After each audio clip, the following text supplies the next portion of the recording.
Glória a Deus, glória a Deus.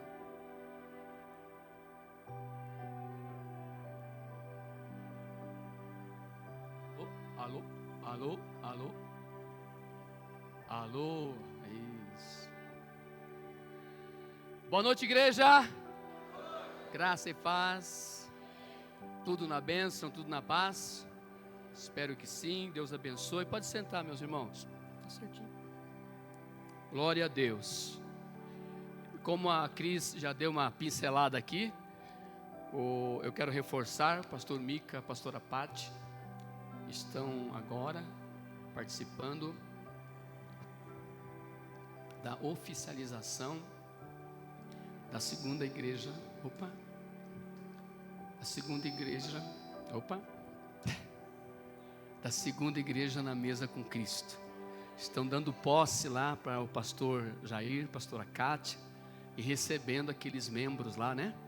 Para também fazer parte dos membros da igreja na mesa com Cristo. Glória a Deus por isso. Por isso eles não puderam estar aqui. E aí eu fui incumbido, né? De estar compartilhando com você a mensagem da palavra de Deus esta noite. Vocês estão aqui comigo, gente? Não deixa nenhum dos três sair daí, não. Porque se um sair, saem os dois juntos. Não tem como deixar um e o outro ir, né? Sai os três juntos, velho. Onde vai o corpo, vai a alma. Onde vai o corpo, vai o espírito. Só após a morte, não. Após a morte, o corpo vai para um lugar e o espírito e a alma vai para outro lugar. Depende aonde nós estivemos nesta vida e com quem estivemos nesta vida. Isso vai determinar o nosso futuro, a nossa eternidade. Irmãos, você sabe o que quer dizer conjecturar? Significa conjecturar. Conjecturar significa supor, fazer uma suposição. E é isso que eu queria fazer com vocês hoje. Antes de ministrar a palavra, fazer uma suposição. Gostaria que você conjecturasse comigo. Presta bem atenção, porque isso tem sido assim bem presente no meu dia a dia. De uns dias para cá, eu tenho pensado muito sobre isso. Inclusive eu postei nos grupos da igreja. Mas eu percebo que quando a gente posta somente texto, muitos não leem, né? Muitos não leem. E então eu disse, agora eu vou falar pessoalmente com os irmãos, passar essa reflexão muito importante. Eu gostaria de supor com vocês o seguinte: vamos supor que os médicos como o Dr. Cláudio, os médicos que também têm o dom de Deus, a ciência é um dom de Deus, a medicina é um dom de Deus. Vamos supor que os médicos cuidassem apenas da saúde de nossa alma e espírito. Eles não fossem responsáveis pela saúde física, só pela saúde espiritual e emocional. Vamos supor isso. Tá bom? E que Deus cuidasse apenas da saúde do nosso corpo, invertesse as responsabilidades. Deus cuida do corpo e o médico cuida da alma e do espírito. Vamos supor isso. Aí, e que os tratamentos e procedimentos da alma e do espírito fossem somente os remédios da farmácia. Você fosse lá, Dr. Cláudio, eu estou com um problema na minha alma não está muito legal não. Minha alma está angustiada, oprimida, deprimida, ansiosa.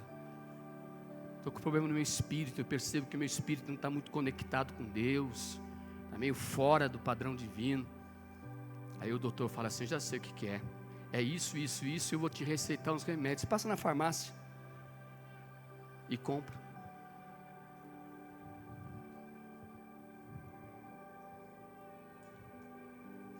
Você compraria ou não?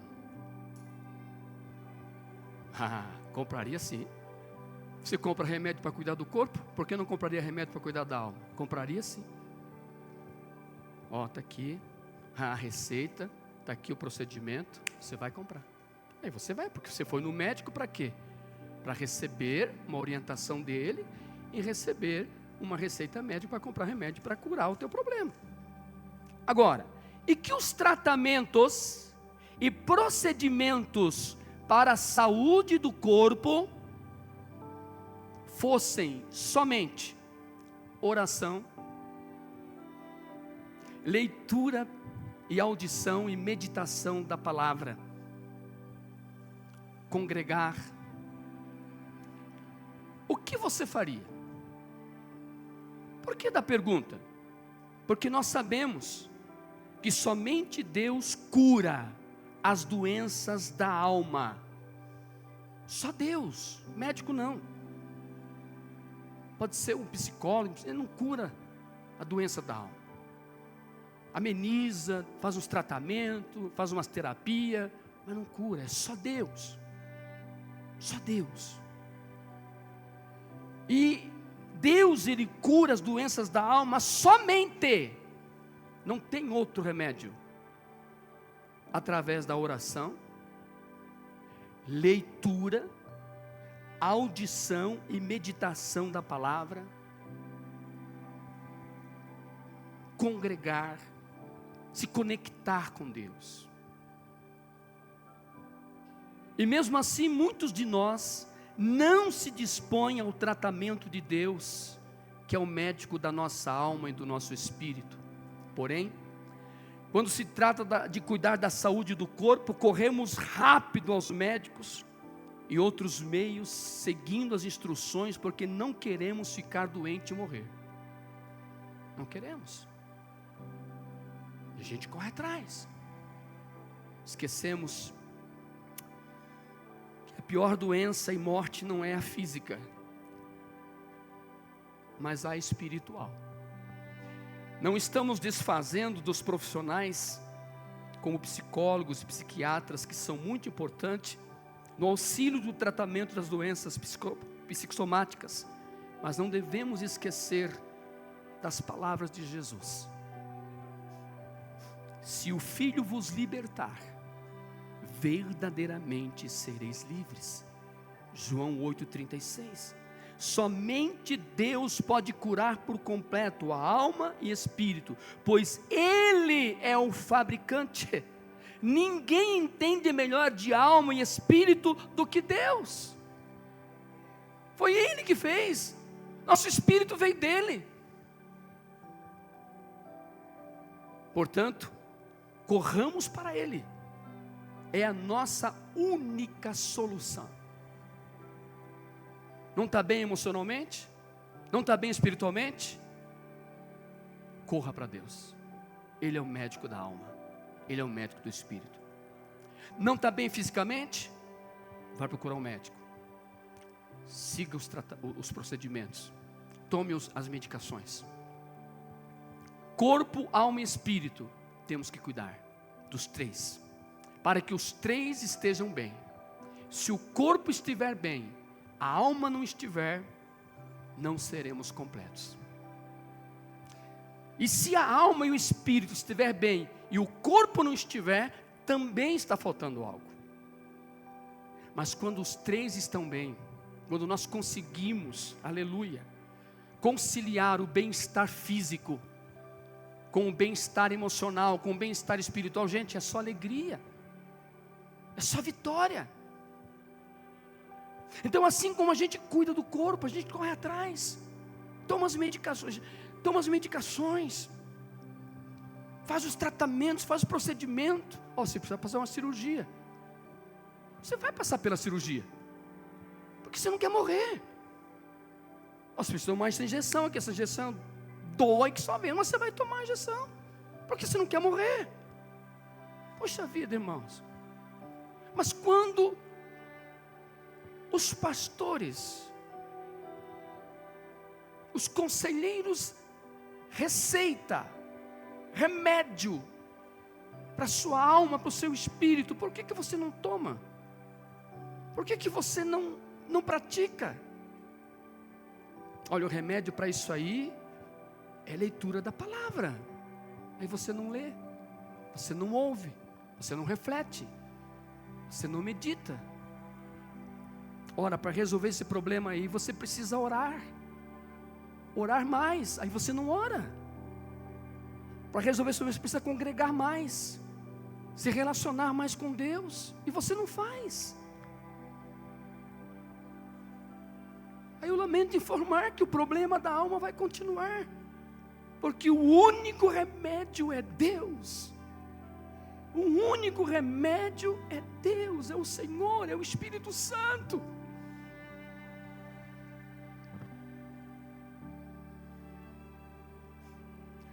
Irmãos, todas as vezes que eu me sinto um pouco angustiado, um pouco ansioso, um pouco inquieto, a única coisa que me faz sentir melhor, que me dá um alívio, que tira aquela pressão, é Deus, gente. Eu corro para Deus e vou orar, clamar, buscar palavra, ouço palavra.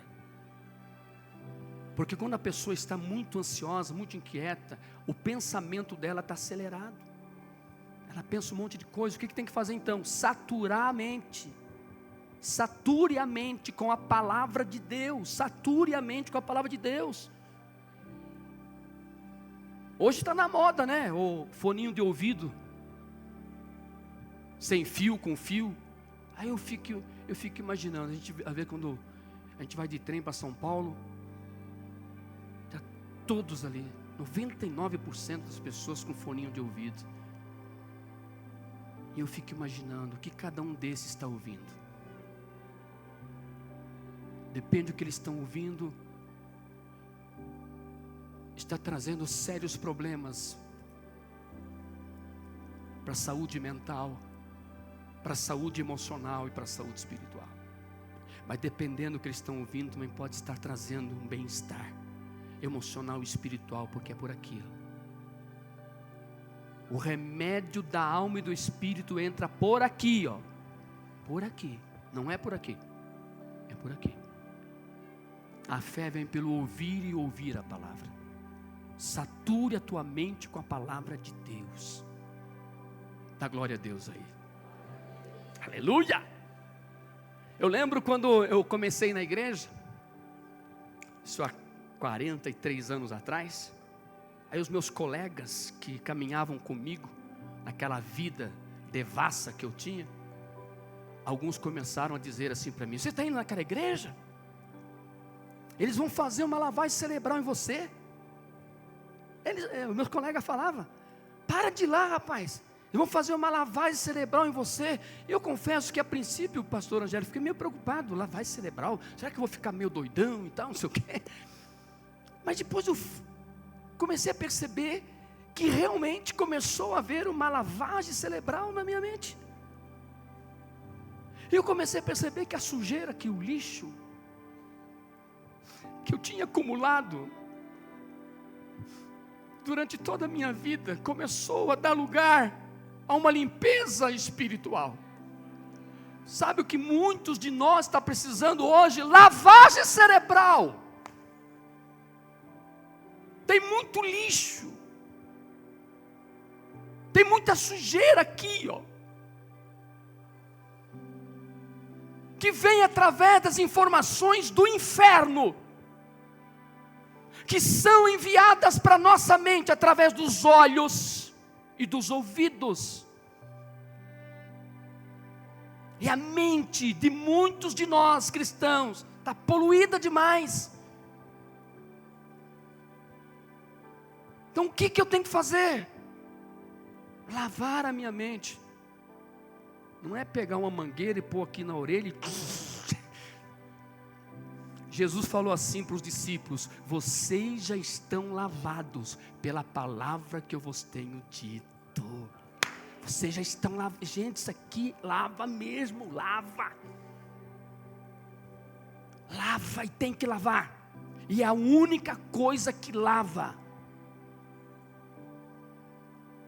que limpa a nossa mente, arranca o lixo que o inferno põe, é ouvir, ouvir, ouvir, ouvir, ouvir, ouvir, ouvir, ler, falar, expressar, aleluia, a palavra, gente, a palavra. Pense nisso, por favor. Quando você estiver na sua casa, põe um foninho de ouvido lá, palavra. Quando estiver trabalhando e puder fazer isso, palavra. Estiver dirigindo, estiver num trem, onde você estiver, palavra. Porque o diabo está trabalhando na mente das pessoas.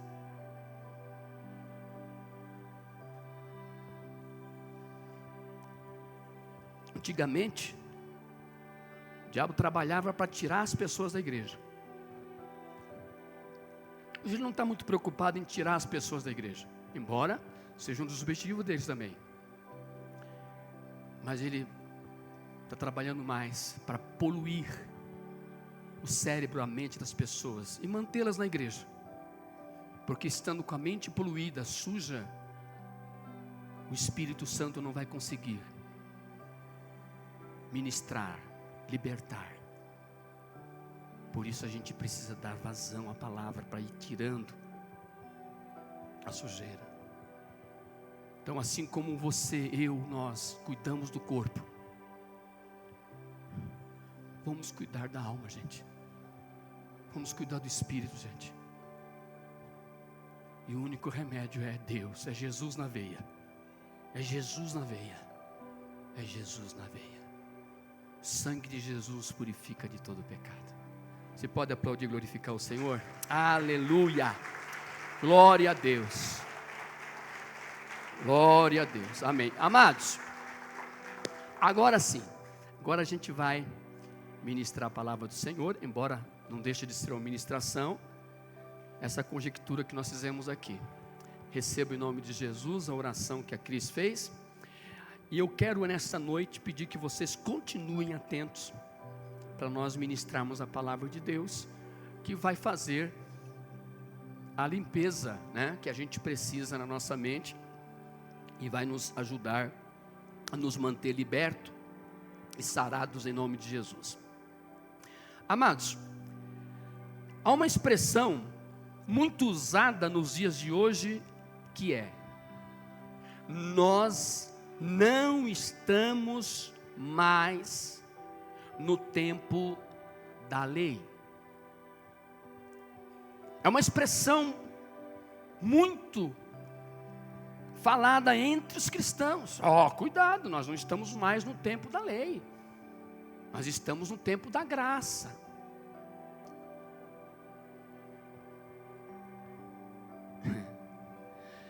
Uma má interpretação destas palavras leva muitos a viver um evangelho e cristianismo distorcido da realidade. Porque quando a pessoa fala assim, olha, nós não estamos mais no tempo da lei, não estamos mais sob a lei, não dá uma impressão de que não tem lei? Não dá uma impressão de que está tudo à vontade? Dá uma impressão que é graça, graça sobre graça. Mas, irmãos, amados, examinando a palavra de Deus, e quem estava aqui no domingo que eu preguei, eu dei abertura nesse tema, eu falei sobre leis, normas, né, tal. E eu quero dar uma continuidade falando também nesse aspecto, para a gente entender o que é realmente uns aos outros. Amados, ouçam, queridos, o evangelho não é uma terra sem lei. O evangelho não é uma terra sem lei. O cristianismo não é uma terra sem lei. A graça não é uma manifestação sem lei. Não existe organização sem lei, sem normas. Não existe. vira bagunça. Vira bagunça. Pode ser igreja, vira bagunça. Família, vira bagunça. Sociedade, vira bagunça. Tem que ter normas, tem que ter leis.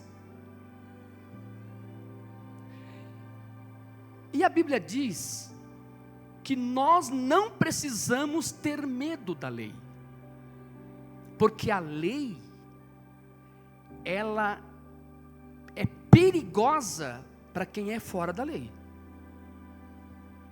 Mas para aqueles que cumprem a lei, ela é benéfica. Ela é benéfica. Talvez o assunto, o tema que eu vou falar sobre lei hoje, talvez deixe alguém inquieto, mas não há motivo para isso, desde que você está vivendo dentro de uma organização que é regida por leis e normas, e você está dentro daquilo, daquele padrão, daquela lei, daquela norma. Agora, se estiver fora, a pessoa vai ficar meio ruim. Vocês estão vendo a situação no Brasil que está agora aí, lá dos ministros do Supremo Tribunal Federal? Eu estava conversando com a minha esposa, falando, tem ministros ali que não está passando bem o carnaval, não. Está com a pulga atrás da orelha. Homens que são escolhidos para cumprir a lei, para fazer a lei ser cumprida, estão descumprindo. E quem descumpre a lei fica com medo da lei. Mas quem cumpre vai ter medo por quê? Sabe quando a pessoa gosta que fale de lei para ela? Quando ela entra com um processo para ganhar uma causa. Doutor Paulo, advogado, doutor, é o seguinte, eu me senti lesado, eu me senti assim, eu vou abrir um processo contra tal empresa, vou abrir um processo contra tal pessoa. O que eu estou pedindo para o Paulo? Para ele me representar diante do juiz e fazer o juiz cumprir a lei, que é o meu favor. E eu vou torcer para o juiz cumprir a lei. Aí o Paulo entra lá com o processo e tal, e tem toda aquela transição, todo aquele tempo, e ele me fala, olha, ganhamos a causa. Por que ganhamos a causa? Porque nós estávamos com a razão. Mas por que estávamos com a razão? Porque estávamos dentro da lei. Quem perdeu a causa? Fulano, Beltrano. Por quê? Porque não cumpriram a lei. Então a lei é má para quem descumpre. Aí eu fico feliz. Agora, eu não gosto que fale de lei, porque eu sou fora da lei. Eu não gosto da lei. Eu vou falar sobre 3 leis divinas. 3 leis divinas que regem toda a vida cristã. Não são 300, não são 10, são apenas 3. Olha que maravilha, só 3. Mas 3 que vale por todas as leis do Antigo Testamento. 3 leis divinas. Leis divinas. Tem a lei do homem, a lei terrena, e tem a lei de Deus, a lei divina. Irmãos, ouçam. Tá hoje no Brasil, né, uma decepção muito grande a respeito de muitos magistrados, certo? Que deviam estar fazendo a lei se cumprir. E dizem que a lei, a justiça é cega, e parece que está sendo cega mesmo. Então a lei do homem pode falhar, está falhando. Muitas injustiças estão sendo feitas aí. Muitas interpretações erradas a respeito da lei. Enfim, está falhando. A lei humana falha, é falha. O ser humano é falho. Mas a lei divina não falha. A lei divina não falha. Deus é um justo juiz. Deus é um justo juiz. Alguém falou assertivamente a respeito dos ministros do STF. Eles são pessoas humanas, são homens, e todo ser humano está sujeito à falha, e é verdade, está lá. Agora, Deus não é ser humano, Deus é perfeito, Deus é justo, e Ele faz a sua lei se cumprir justamente. Muitos podem escapar da justiça humana, mas da justiça de Deus,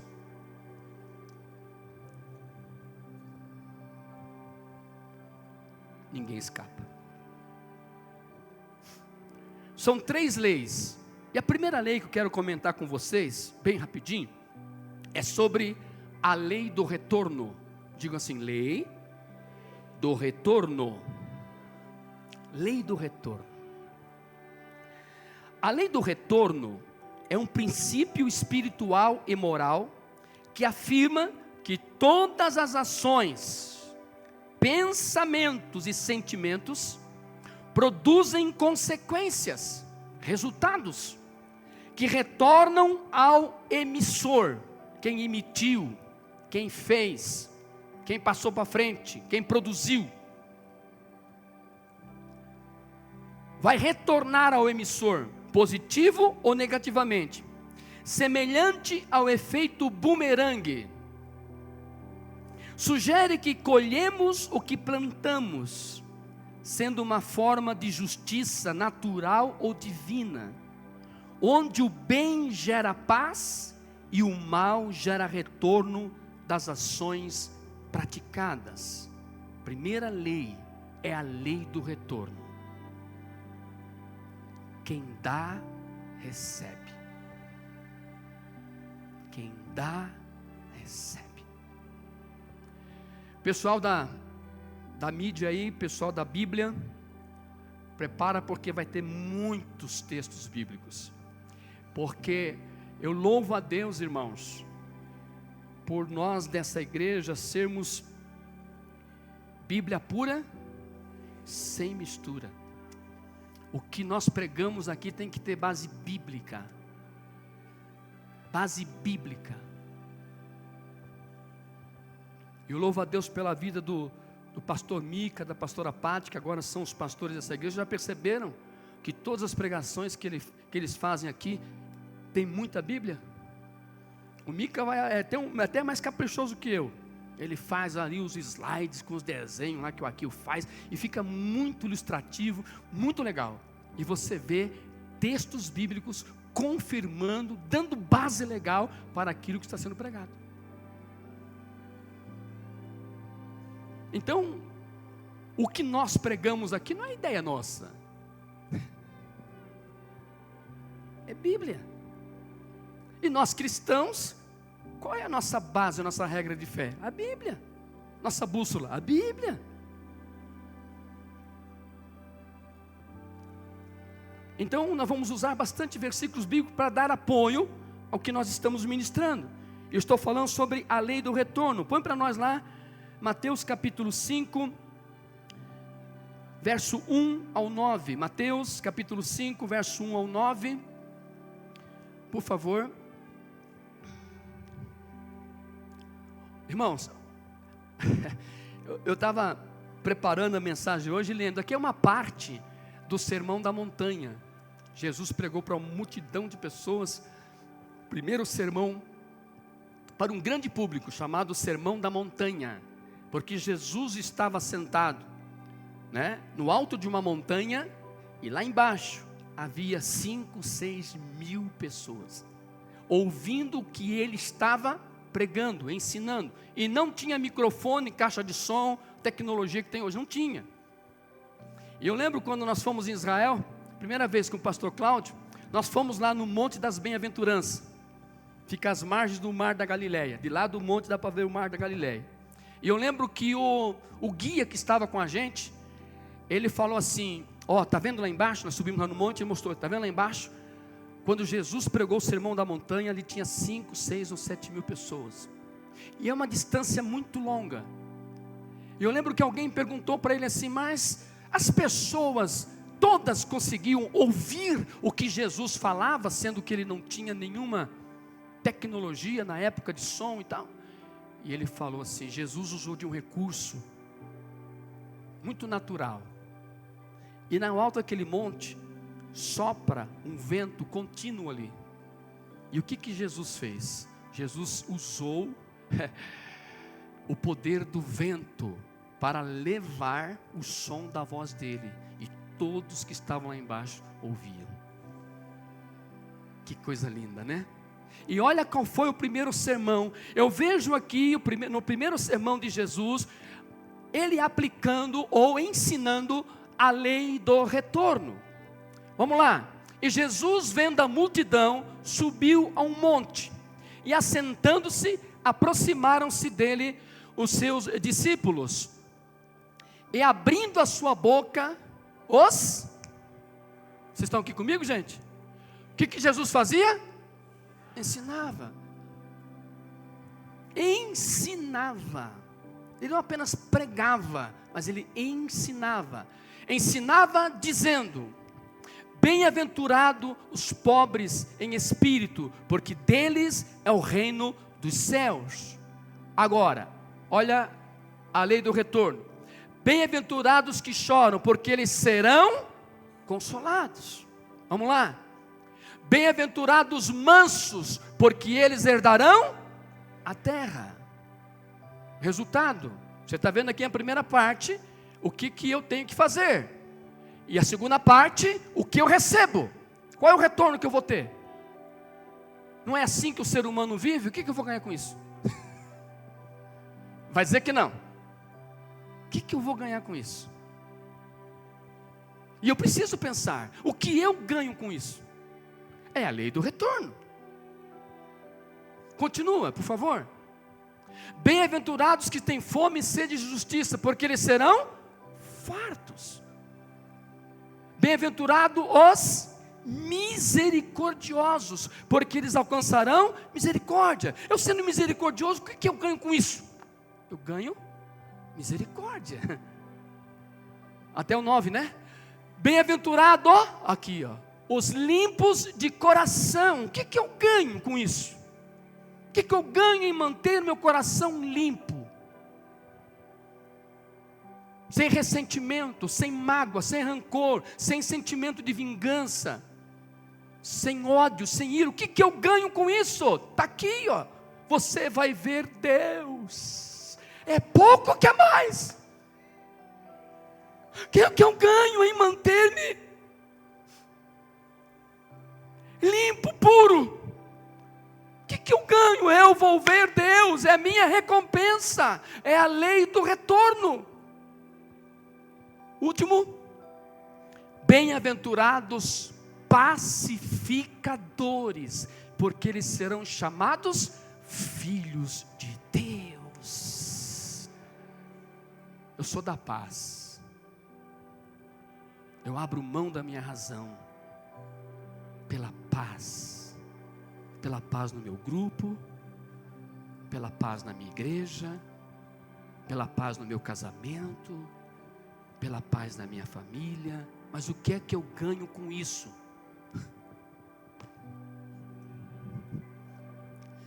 Outro versículo, por favor, Mateus capítulo 7, versículo 1 e 2. Mateus 7, 1 e 2. Vamos lá. Não julgueis, para que não sejais julgados. Porque com o juízo com que julgardes, sereis julgados, e com a medida com que tiverdes medido, vos tornarão a medir. Lei do retorno. Quem julga é julgado, quem critica é criticado, quem condena é condenado. É forte. Lucas 6,37. Lucas 6,37. Não julgueis e não sereis julgados, não condeneis e não sereis condenados. Soltai-o e soltai voltar-vos-ão. Lei do retorno. Vamos lá. Lucas 10, 5 ao 6. Lucas, capítulo 10, versos 5 ao 6. E em qualquer casa onde entrares, dizei primeiro: paz seja nesta casa. Se ali houver algum filho da paz, repousará sobre ele a vossa paz, e se não, voltará, lei do retorno, voltará para vós. Eu lembro que eu frisei bastante no domingo que eu preguei aqui sobre a mutualidade uns aos outros. Eu frisei bastante que nós não podemos, não devemos esperar que o outro faça primeiro para depois nós fazermos. Eu frisei bastante sobre a importância de nós tomarmos a iniciativa e fazermos o que temos que fazer, ser o que temos que ser, mesmo que o outro não faça, mesmo que o outro não seja, porque isso vai me fazer bem. Isso vai me fazer bem. Ou seja, nós percebemos muitas pessoas vivendo uma vida de comparação ou de espera de ações para depois agir. Se ele fizer, eu faço. Se ele for, eu vou. Se ele pedir, eu dou. Mas o verdadeiro cristão, ele não fica na espera. Ele sabe que é a vontade de Deus fazer aquilo. Ele sabe que é um mandamento. Ele sabe que é agradável aos olhos de Deus. Mesmo que o outro não faça, mesmo que o outro não seja, ele vai fazer, ele vai ser. Porque ele será beneficiado. Deus recompensará ele. Pense nisso, irmãos. Esse tema, uns aos outros, ele é poderosíssimo. Ele traz libertação, gente. Ele abre caminho. Ele dá legalidade para Deus operar, para Deus agir. Tem muitas pessoas buscando algo de Deus, pedindo algo para Deus. Uma bênção familiar, uma bênção matrimonial, uma bênção de saúde, uma bênção de prosperidade.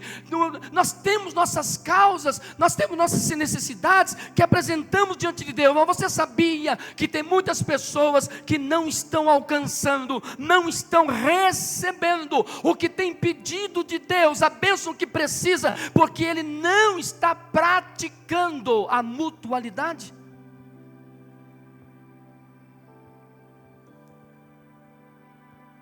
Isso atrapalha o agir de Deus.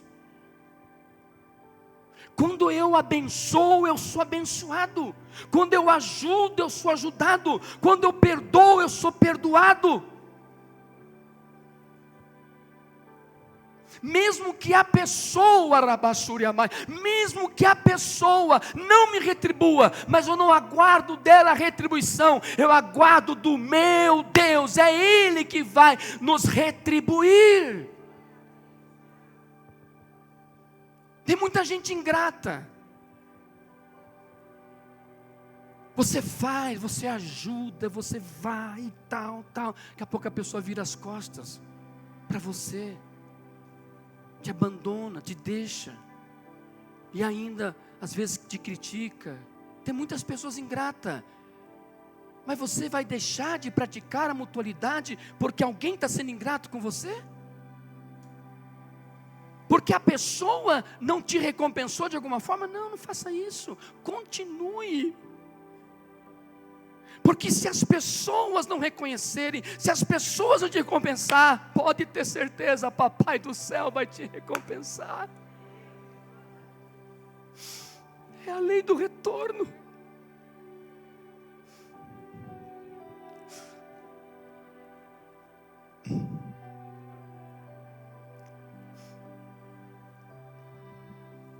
a nossa falta de prática dos uns aos outros, às vezes bloqueia o agir, o mover de Deus, a liberação de Deus para nossas vidas.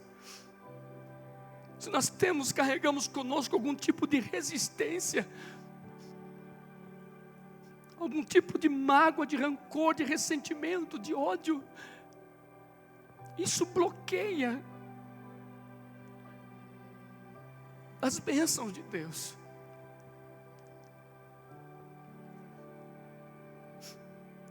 Nesse último texto, Jesus fala: quando você entrar numa casa, você saúda aquela família com a paz.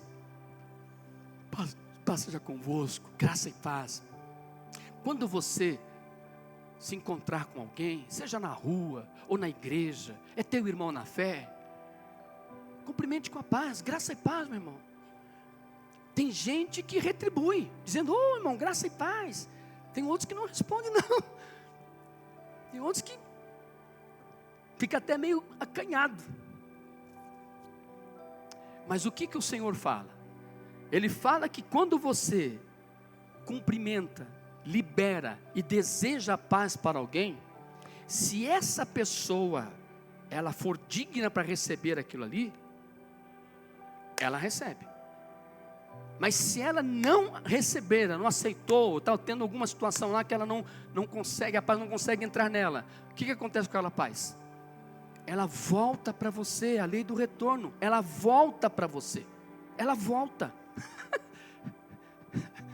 Então quanto mais paz você desejar para os outros, mais paz você terá. E quanto mais paz as pessoas rejeitarem, mais paz você terá. Pense nisso. Por isso que quando acaba o culto, eu paz, irmão, graça e paz, irmão. Ei, tudo bem, irmão? Ah, irmãos, olha. E eu vou recebendo. É a lei do retorno. Então ouçam bem, a lei do retorno não é só para o bem que fazemos, mas também para o mal. É a lei da semeadura. Quem colhe vento, ou melhor, quem planta vento, colhe tempestade. Quem planta carrapicho, espinho, vai colher o quê? É a lei do retorno. Aleluia. Segunda lei, a lei da misericórdia. A lei da misericórdia. Eu preciso aprender o que é ser misericordioso, o que é misericórdia. Jesus mandou eu aprender sobre isso. Daqui a pouquinho eu vou ler para vocês. Jesus mandou aprender sobre o que é misericórdia. Misericordioso é quem demonstra misericórdia, sendo compassivo, piedoso e inclinado a perdoar. É alguém que sente a dor alheia e age com bondade, indulgência e empatia, priorizando o perdão em vez da condenação. O termo é frequentemente usado para descrever um caráter cristão, clemente, caridoso e benévolo. Eu quero rapidamente mostrar para vocês a diferença entre compaixão e misericórdia. Misericórdia é uma coisa, compaixão é outra, tá bom? A compaixão é você sentir a necessidade do outro, o que ele está precisando, o que ela está precisando, e eu posso ajudar, eu posso fazer, eu vou fazer. Por quê? Porque eu senti compaixão daquela pessoa. A Bíblia fala sobre a segunda multiplicação dos pães. Jesus estava no deserto com a multidão, e ele fala assim para os seus discípulos: eu tenho compaixão dessa multidão. Eu tenho compaixão dessa multidão, porque há 3 dias eles estão comigo e eles não têm o que comer. Compaixão é sentir, é perceber, é ver a necessidade do outro e de alguma forma prover a necessidade, de alguma forma fazer com que a pessoa seja provida daquilo que ela precisa. Isso é compaixão.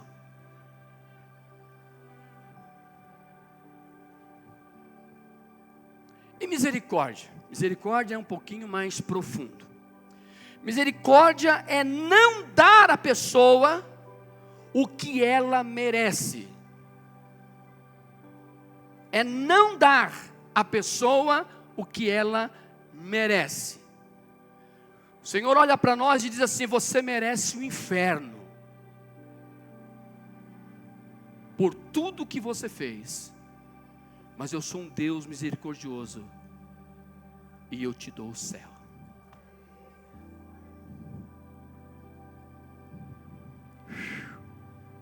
Irmãos, às vezes a gente olha para alguém, acontece alguma situação na nossa vida, a pessoa nos ofendeu, a pessoa nos criticou, nos traiu, a pessoa gerou em nós algum mal, alguma ferida. O que essa pessoa merece? Ela merece um soco, merece uma surra. Essa pessoa merece. Mas eu sou misericordioso, então eu não dou o que ela merece. Eu vou dar o que ela não merece. Ela não merece o meu perdão, mas eu vou perdoá-la. Ela não merece o meu abraço, mas eu vou abraçá-la. Ela não merece a minha ajuda, mas eu vou ajudá-la. É difícil, mas não é impossível.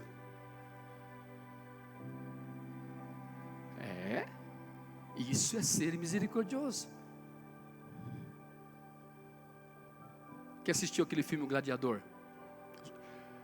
Acho que no primeiro, segundo primeiro, né? O gladiador estava lutando lá com o outro lá na arena e tal. E ele conseguiu dominar o cara. E estava com a lança ou a espada para matar. E aquele gladiador merecia morte. Por quê? Porque ele havia ferido o outro.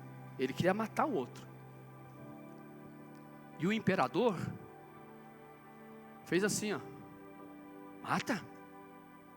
Mata. E o povo também fez: mata ele, ele está dominado, mata ele. E parece que ele pegou a espada ou a lança aí, não matou. Não matou o homem. E aí começaram a chamar o gladiador do quê? Misericordioso. E isso irritou o imperador. Irritou o imperador. E aquele gladiador não matou o seu inimigo. Merecia a morte, mas ele não matou. Sabe o que eu mereço? Sabe o que você merece? O inferno.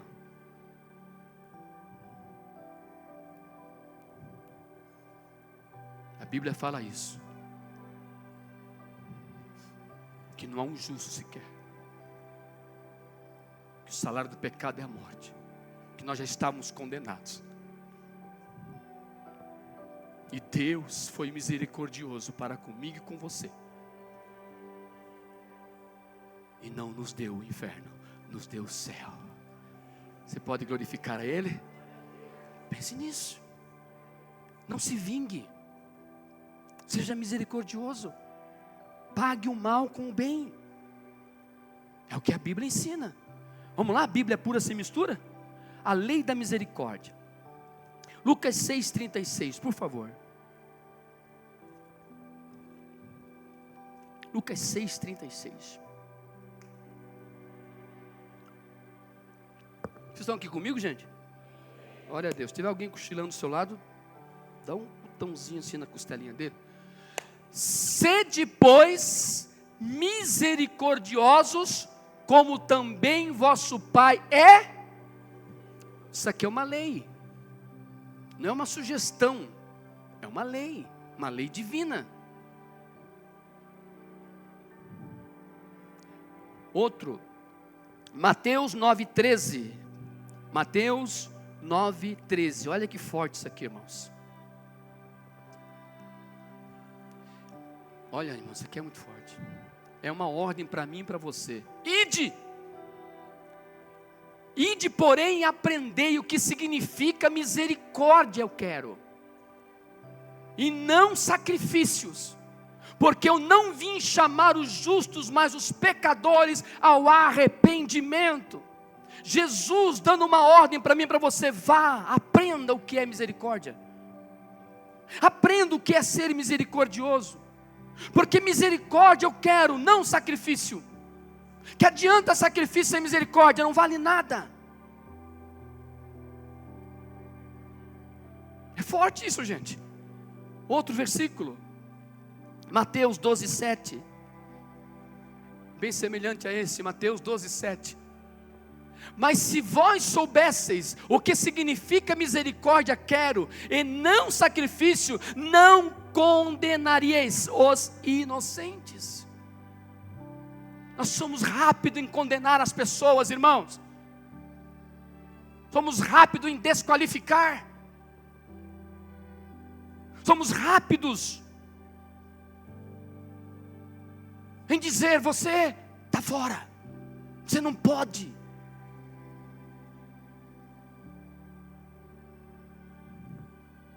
Somos rápidos. Está faltando misericórdia no meio do povo de Deus. Somos rápidos, irmãos, em expor as pessoas.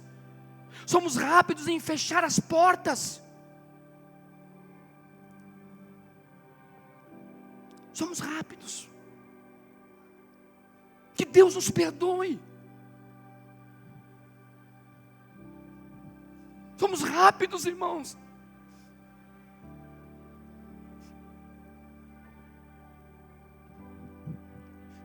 Em sermos impiedosos. Apontar o dedo, julgar, excluir, deixar de lado, fechar a cara, não falar, não cumprimentar. Nos ofendemos com facilidade e não exercemos a misericórdia.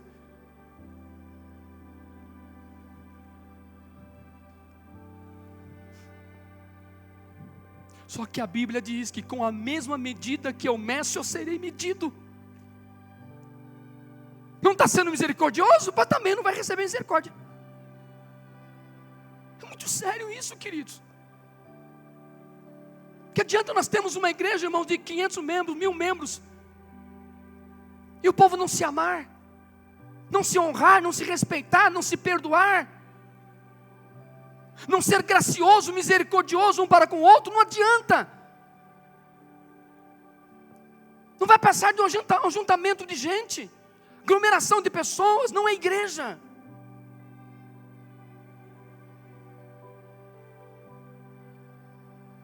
Esse tipo de pregação não está sendo pregado muito nas igrejas hoje, não. Tem muita pregação de coach, que você tem que vencer, que você tem que subir, que você tem que chegar ao topo de qualquer jeito. Aqui não. Aqui nós pregamos a Bíblia, o cristianismo verdadeiro, que se baseia nessas 3 leis.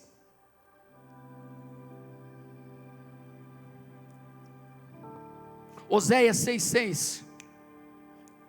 Oséias capítulo 6, verso 6. Porque eu quero a misericórdia, e não o sacrifício, e o conhecimento de Deus, mais do que os holocaustos. É isso que eu quero. Deus está falando. Sabe o que eu quero de você? Que você seja misericordioso.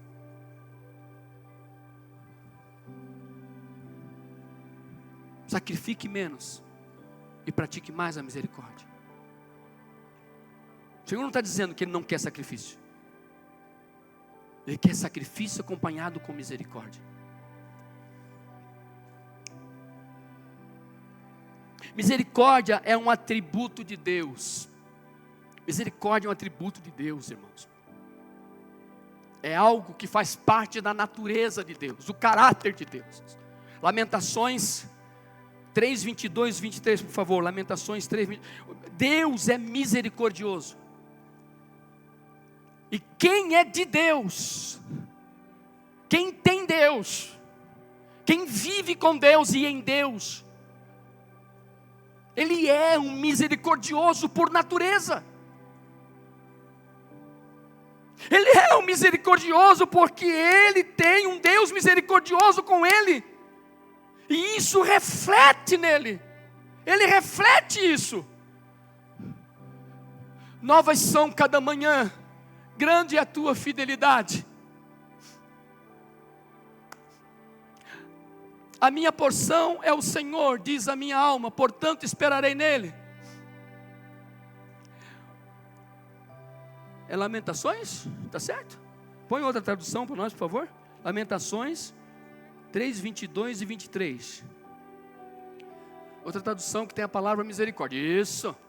Graças ao grande amor do Senhor, é que não somos consumidos, pois as suas misericórdias duram para sempre, são inesgotáveis. Aleluia.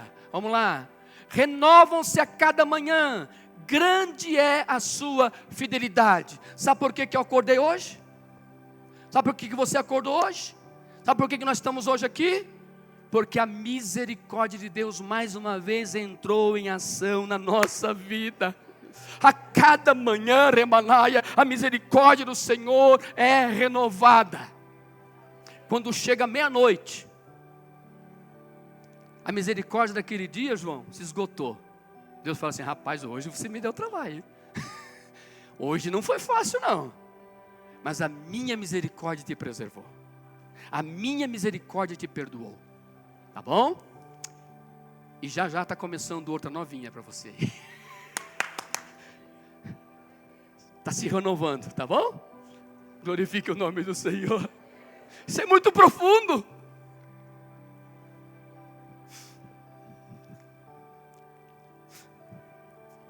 Salmo 100, verso 5. Salmo 100, verso 5. Aleluia. Pois o Senhor é bom. Procura uma tradução, por favor, que tenha a palavra misericórdia no lugar de fidelidade. Na Shed, a Bíblia Shed é misericórdia. Eu acho que na corrigida também tem. Isso. Porque o Senhor é bom e eterna a sua misericórdia, e a sua verdade dura de geração em geração. Glorifique o nome do Senhor. Salmo 118, verso 1 ao 4. Vamos lá, gente, já estou terminando. Salmo 118, verso 1 ao 4. Louvai ao Senhor porque Ele é bom. Palavra misericórdia, oh meu Pai. Rendei graças ao Senhor porque Ele é bom, porque a sua misericórdia dura para sempre. Verso 2. Diga, pois, Israel, 1, 2, 3.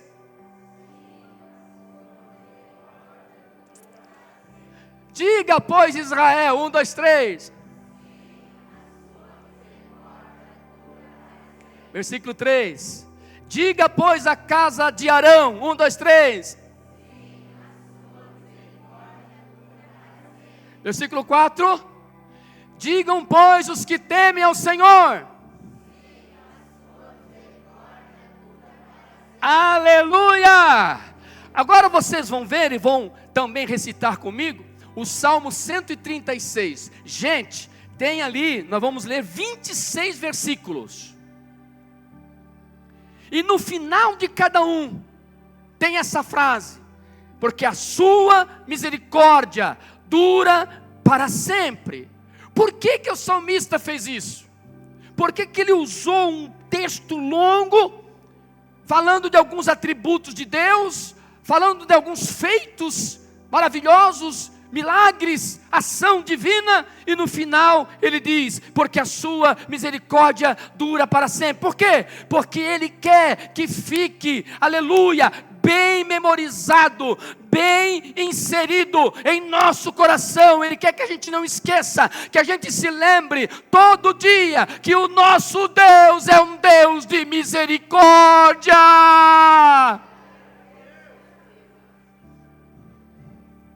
Vamos lá. Quero ver a força de vocês aí. Eu espero que cada vez que vocês repetirem, aumente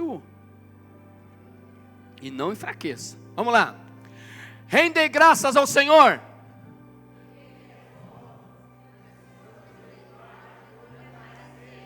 Tá, desculpa aí. Deixa eu ler novamente, eu vou até o bom. E vocês fazem o restante, tá bom? Vocês vão me ajudar?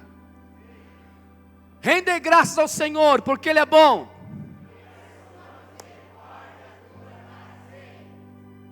Rende graças ao Deus dos deuses.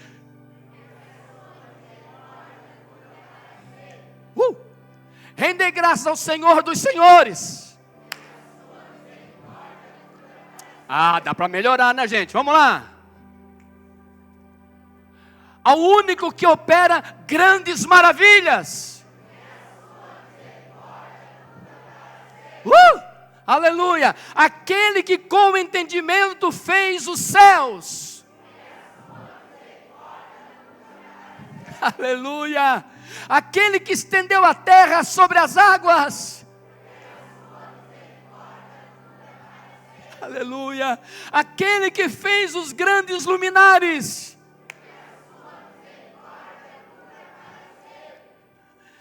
O sol para presidir o dia. Aleluia. E a lua e as estrelas para presidirem a noite. Vamos. Isso. Aquele que feriu o Egito nos seus primogênitos.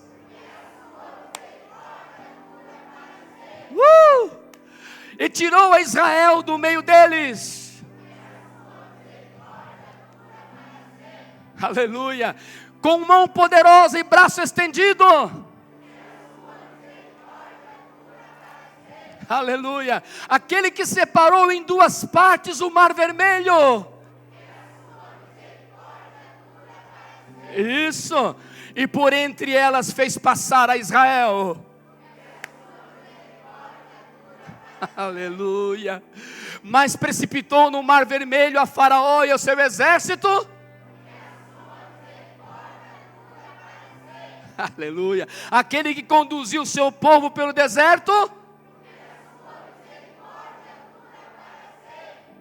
Aquele que feriu grandes reis. E tirou a vida a famosos reis. Teve alguém que já parou aí? Não, né? Não, tá bom, vamos lá. Glória a Deus, é para ficar gravado, marcado. Aleluia. O céu tem que ouvir isso aí. O céu tem que ouvir. Que nós entendemos isso. Que nós cremos nisso.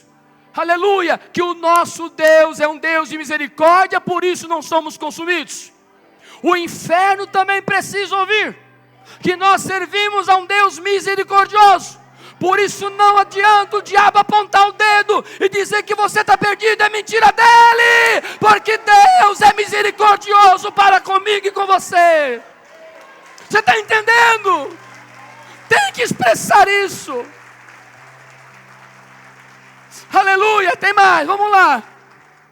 A Seom, rei dos amorreus.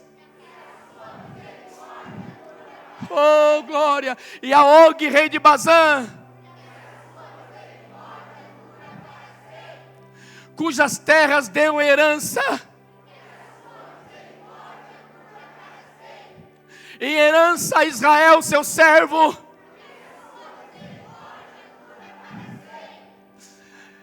A quem se lembrou de nós em nosso abatimento. E nos libertou dos nossos adversários. Aleluia.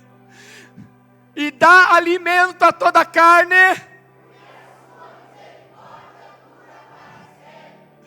Ó, tributai louvores ao Deus dos céus. Por quê? Porque a sua misericórdia dura para sempre.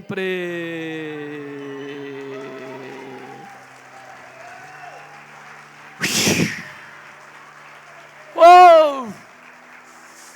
Oh! Oh! Bom demais. Terceira lei. Já vamos encerrar. A lei do amor. Primeira lei, lei do retorno. Segunda, lei da misericórdia. E a terceira lei, lei do amor. A lei do amor a Deus e ao próximo como a si mesmo, segundo a Bíblia, é a síntese, resumo, da lei divina, onde o amor a Deus se expressa e se revela concretamente no cuidado, respeito e empatia pelos outros. Amar a Deus é uma devoção de coração e alma, enquanto amar o próximo é um ato de caridade, serviço. E no cristianismo é amar como Jesus amou. Mateus 22, 36 ao 40, por favor.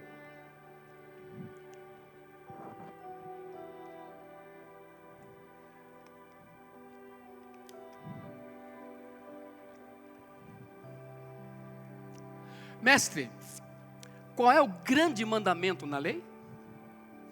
Respondeu-lhe Jesus. 1, 2, 3.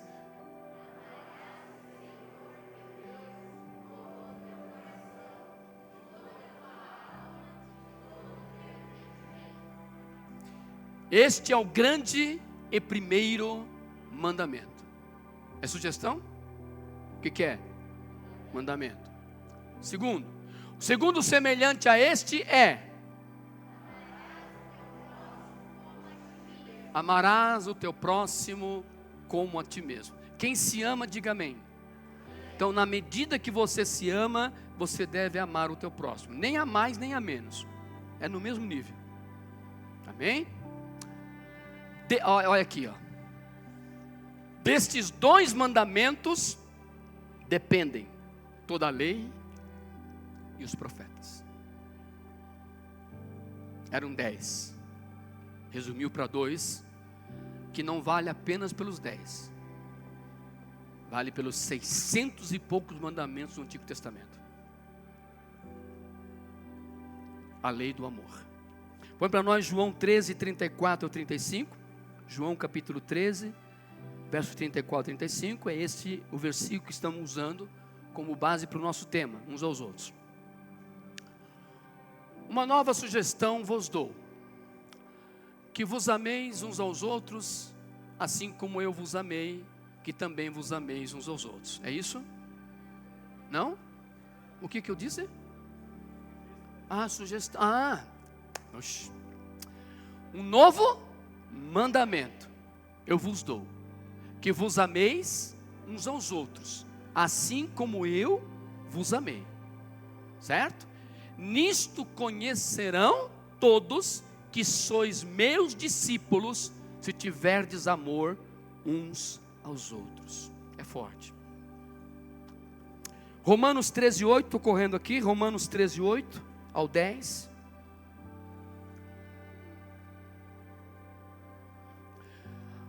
A ninguém fiqueis devendo coisa alguma. Não é para dever nada para ninguém, exceto o amor. Abriu uma exceção aí. Eu posso dever algo para você, o quê? O amor. Como assim? Eu posso te amar mais do que eu te amo. Você pode me amar mais do que você me ama. Acho que o nosso amor uns aos outros ainda pode melhorar, aumentar.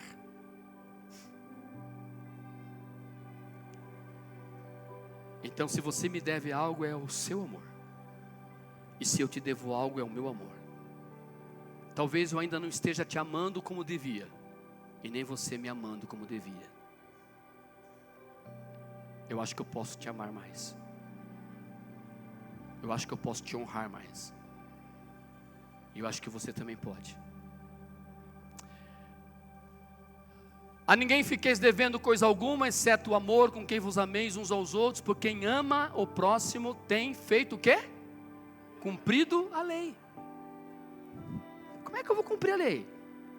Amar a Deus e amar o próximo. Pronto. É só isso. É simples assim, né? 10, versículo 9. Pois isto não adulterarás, não matarás, não furtarás, não cobiçarás. E se há qualquer outro mandamento, tudo nesta palavra se resume. Versículo 10. O amor não pratica o mal. O amor não pratica o mal contra o próximo. De sorte que o cumprimento da lei é o amor. Isso é forte demais, gente. Hein, John? É forte demais.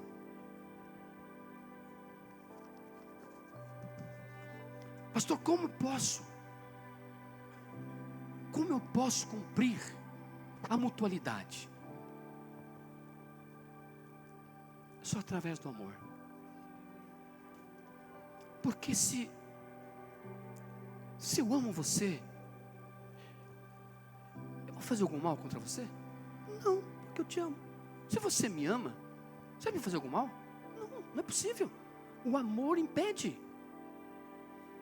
O amor impede que a gente seja maldoso. O amor impede que a gente não perdoe. O amor impede que a gente humilhe a pessoa. O amor impede que a gente fale mal da pessoa. O amor impede, o amor segura. O amor impede que eu prejudique alguém.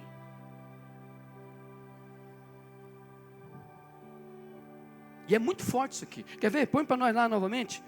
1 João 2,8. 1 João, capítulo 2, verso 8.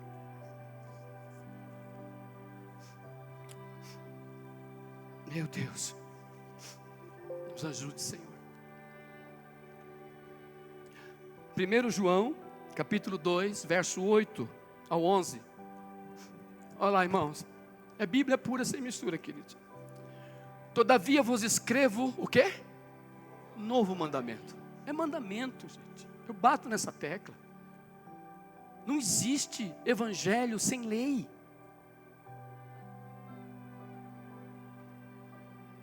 O cristianismo não é uma terra sem lei. O evangelho não é uma terra sem lei. A igreja não é uma terra sem lei, gente. Tem lei. A lei do retorno. A lei da misericórdia. E a lei do amor. Todavia vos escrevo um novo mandamento. Aquilo que é verdadeiro nele é em vós. Porque as trevas se vão dissipando. Glória a Deus. E a verdadeira luz já brilha. Dá glória a Deus aí. Gente, esta palavra aqui está dissipando trevas. O diabo está nervoso, o diabo está ficando endemoniado. Está ficando endemoniado, bicho, porque ele não quer que pregue isso. Ele não quer. Ele fica incomodado.